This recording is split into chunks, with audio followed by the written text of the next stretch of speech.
Medical services in Gaza City have basically collapsed, and you could say that this is yet another casualty of war.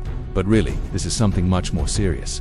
What we're seeing now is a deliberate targeting of medical services in Gaza. It's not just that hospitals and clinics are being bombed. They're deliberately being besieged.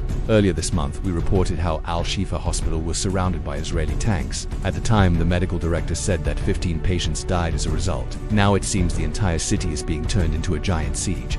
The international medical organization Doctors Without Borders, known also as MSF, says it's suspending its work in Gaza City. Their clinics are now just too close to the front line, and this really puts patients in an impossible situation. You can't treat people if you're in a war zone. And right now, the fighting is happening all around these medical facilities. The MSF emergency coordinator in Gaza City, Jacob Granger, said this was a reluctant but necessary decision.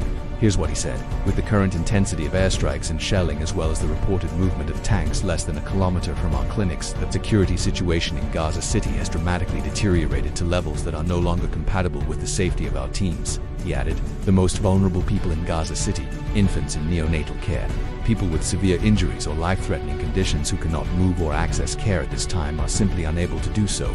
In these conditions, our teams are unable to provide the assistance that people need and that they have the right to receive. It's hard to overstate just how bad things have gotten. Even the Red Cross says it can't guarantee the safety of its services in Gaza. This is a nightmare scenario.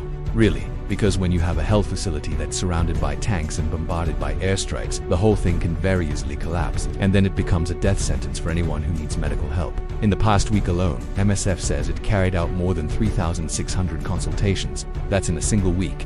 They also say they treated over 1,600 cases of malnutrition, in addition to trauma, burns, maternal and pediatric care. All of that is now suspended. So things are really going from bad to worse in Gaza, and suspending medical services will have an impact on the hundreds of thousands of people who depend on them.